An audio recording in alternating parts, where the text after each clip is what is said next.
Selamat malam Bapak dan teman-teman. Perkenalkan, nama saya Desanti Pelo, NIM 1803030020, kelas A, semester 6, jurusan Sosiologi. Review buku ke-8 Sosiologi Politik. Saja bab 1, transformasi global di media dan riset komunikasi. Apakah Anda mempercayai media berita? Sejak tahun 1987, surat kabar harian Prancis La Croix telah mengajukan pertanyaan bahwa setiap tahun dengan sebuah survei yang dilakukan oleh Kantar, dan setiap tahun hasilnya serupa, meski sangat sedikit berbeda. Kurang dari setengah orang yang disebut menganggap bahwa hal-hal yang benar-benar terjadi atau hampir terjadi seperti yang dilaporkan oleh media. Kesalahan itu terletak pada media itu sendiri, karena sebagian besar responden percaya bahwa wartawan tunduk pada tekanan dari orang kaya dan kuat. Oleh karena itu, tidak mengherankan jika menemukan bahwa banyak media baru untuk melawan kepercayaan ini. Menegangkan selain baris editorial mereka yang unik, komitmen mereka terhadap etika jurnalistik, keputusan mereka untuk bergantung pada langganan daripada beriklan dan hubungan yang lebih dekat dengan pembacaan mereka.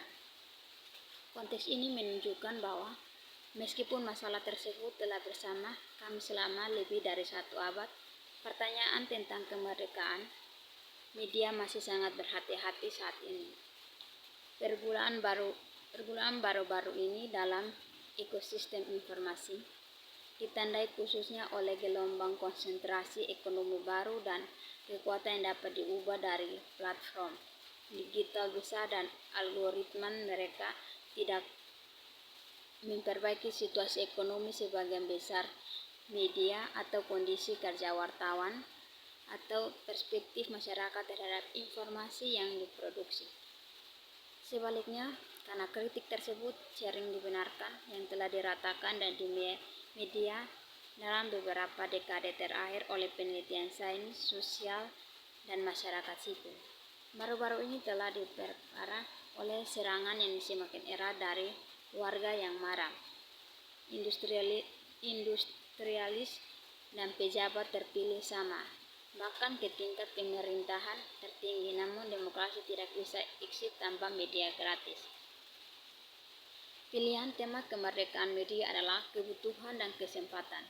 Kebutuhan vital untuk media, karena krisis ekonomi yang dalam yang dihadapi tidak dapat dipecahkan tanpa refleksi menyeluruh mengenai pentingnya kemerdekaan media dan kekuatan yang membayangkannya. Ini adalah kesempatan untuk penelitian karena kemerdekaan kurang merupakan konsep seperti pada hasil dari berbagai masalah berpotongan. Inilah sebabnya mengapa buku ini mendekati 3 perspektif yang saling terkait di saling melengkapi: ekonomi, hubungan dengan pembaca media, dan konteks politik. Pada bagian pertama yang ditunjukkan oleh ekonomi media, Frances Rivière dimulai dengan mengingat bahwa cara di mana media dibagi di Prancis dalam penerapan penurunan pendapat iklan, fluktuasi subsidi perintah menurunkan pembaca pers, dan tidak kepastian printing di pembiayaan media online. Bagaimana model bisnis yang berkelanjutan menjadi developing. Yang terpenting, bagaimana kita bisa memastikan kelangsungan hidup saat mengingkirnya. Bahwa asal-usul dana tidak akan mempengaruhi pilihan editorial dan kualitas informasi. Crowdfunding sering tampaknya menjadi solusi yang jelas, dan sekarang menjadi biasa di Prancis. Namun Louis Ballarini, Emmanuel Marty, dan Nikos Simernaus menunjukkan bahwa sementara itu berguna untuk meluncurkan atau menyimpan media yang secara independen industri yang kuat, tampaknya diperuntungkan bagi niche media yang tidak dapat memberikan sebuah pembiayaan. Pada akhirnya, independensi media berita tergantung pada tentu saja dalam konteks politik di mana mereka beroperasi. Penelitian terbaru telah menumpahkan cahaya baru di negara-negara berbahasa Arab dan sebuah bab menawarkan gambaran unik dari isu-isu ini. Touraya Guasabes menunjukkan bagaimana sejak tahun 1980-an transnasiasi produksi dan penyebaran informasi telah menyebabkan transformasi lanskap media Arab untuk kepentingan negara-negara Teluk dan pada biaya Mesir. Hasilnya adalah geopolitik baru dari informal, digabungkan dengan praktik profesional dan profil baru wartawan. Spesifik 4 negara kemudian dianalisis. Bagi Maroko, Abdel Fattah Ben-Hena dan Dominique Marchetti telah menyelidiki cara di mana bidang kekuasaan telah mencoba sejak tahun 1990-an untuk mendominasi media saat menggunakan metode yang kurang terbuka, represif dari sebelumnya, dan oleh karena itu cenderung dikritik oleh organisasi internasional. Bagi Algeria, Ceridis telah mengamati perubahan yang sama di mana pemerintah menentukan deregulasi sambil tetap menjadi tangan tak terlihat yang membuat media terkendali. Terima kasih terutama karena kurangnya sosialisme para jurnalis.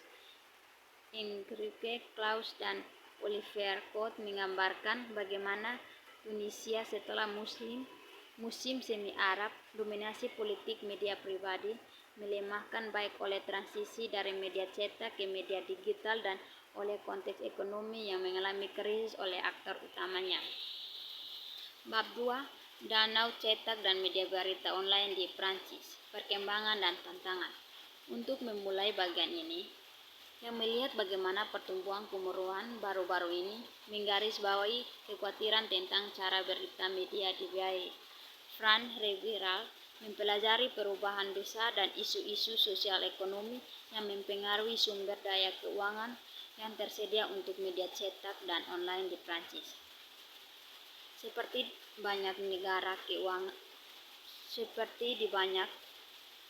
negara, pers di Prancis biasanya dibandingkan melalui 2 channel yang melengkapi. Di satu sisi, publikasi dijual ke pembaca, sementara di sisi lain, ruang iklan dijual ke pengiklan. Pertumbuhan besar di internet akses tentu saja membuat platform berita online yang menggambarkan pengiklan. Pada saat yang sama, bagaimanapun pengeluaran iklan di media telah menolak, sementara penggunaan internet tetap jarang diselesaikan untuk membayar untuk mengakses informasi. Akibatnya platform Corridors Inc. yang mulai muncul di akhir tahun 2000-an, pertama di Amerika Serikat dan kemudian di Eropa, sering dipandang sebagai sumber pembiayaan alternatif. Dengan bantuan media mungkin bisa mengatasi krisis pendanaan pendekatan semacam itu. Namun, berarti sejumlah aspek penting telah diatasi. Pertama, skala crowdfunding remain cukup kecil untuk media cetak dan online. Di Prancis, model praktik tradisional misalnya membawa 2-4 kali lebih banyak pembiayaan daripada crowdsourcing. Kedua, pentingnya bantuan negara yang saat ini menyumbang 15% dari pendapatan media di Prancis terlalu sering diskontokan. Dukungan sektor swasta menggantikan bantuan pemerintah. Tumbuh bantuan yang berbasis dalam pembuatan dan pembiayaan media online, seperti yang dijelaskan sebelumnya, merupakan fenomena penting tidak hanya dalam istilah kuantita, namun juga dalam istilah kualitatif.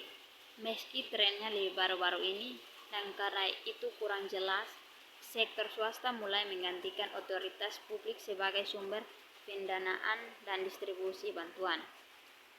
Perubahan tersebut terjadi pada 2013, atau lebih tepatnya pada tanggal 1 Februari 2013, ketika Eric Schmidt, maka ketua eksekutif di Google, diterima oleh Presiden Prancis François Hollande di Istana Élysée untuk menandatangi komitmen dukungan finansial untuk media berita politik dan umum secara online. CHE menurunkan jangkauan pertanian berbulan-bulan. Komentar terakhir. Tradisi digital telah membawa peluang pendanaan baru ke industri pers. Crowdfunding. Versi digital dari langganan sebelumnya dari masa lalu adalah salah satu sumber pendanaan tersebut. Namun, ini kurang bermanfaat daripada sumber lain. Sementara pertumbuhan saluran digital membawa arus pendapat iklan baru. Aliran pendapat baru ini tentu tidak